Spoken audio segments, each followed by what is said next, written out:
nos salvará de nada, porque non hai nada do que nos teña que salvar.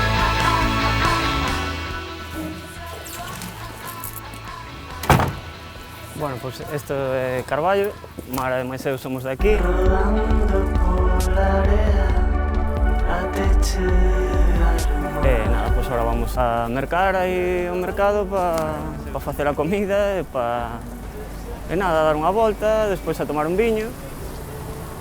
O que é un día na nosa vida aquí nesta vila. Bueno, realmente é un mercado de xente do alrededor que ven aquí a vender as súas cousas. É un motor, eu creo, non? Que dinamiza moito o pobo. Dá moito ambiente, ao final da feira beneficiase realmente todos os comerciantes, non só os que veñen a vender os produtos. A como van os mexillóns? A 3 euros. Collemos kilo e medio. Sentados na parte de atrás da noite. Esa media chega, non xa? Eu creo que sí.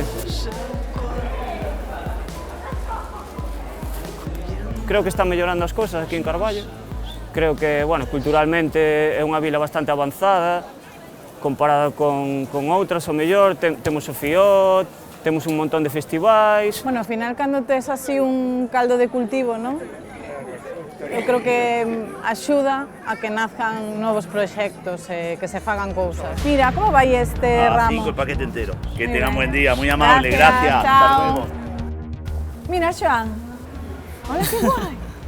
Esta foi unha campaña que se fixo para promocionar o galego. Bueno, era todo con CC, tiña que empezar así. E o noso era Cósegas Cómplices.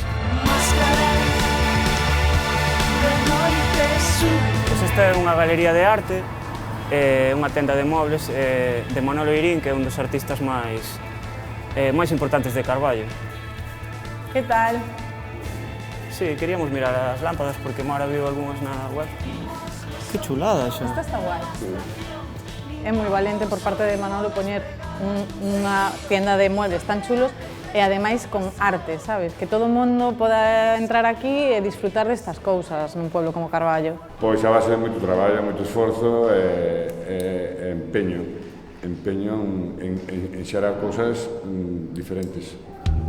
xa non queda nada despois do cristal, e iso é todo o que queda. Bueno, pois agora vamos á barra a tomar un viño, que é algo que se soe facer nas feiras. Primeiro ir a mercar e despois ir a tomar o viño. E vamos á barra porque, bueno, este sitio a min encántame. E aquí vamos a esperarnos a Rubén. E nada, como eu quería gravar o terceiro disco non sei, apetecíame moito, tiña necesidade, pois fixémolo entre Rubén, Mara e máis eu. Que para que sexa viable Chicharrón no tempo e debido ás nosas circunstancias persoais, ten que ser así unha cousa pequeniña. Xa somos os seguintes, xa somos os seguintes, non os dos. Foi un pouco así, non? Decidiron que fose no noso local de ensaio en Carballo. Rubén sacrificouse, veu aquí a gravar e tal. E, bueno, ao final, eu creo que en 2 días nós fixemos a nosa parte. É unha mestura entre o primeiro, en canto a intensidade, si que recupera a intensidade que había na primeira grabación, pero leva a outros terreos, quizás máis post-punk.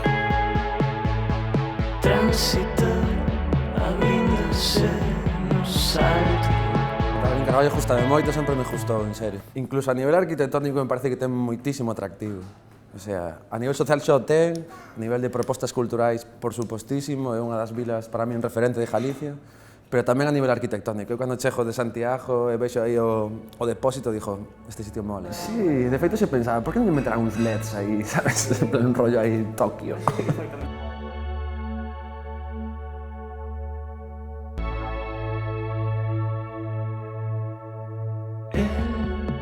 Dirixe o silencio coa súa man e ás veces deixa que nos roce, que esculpa na nosa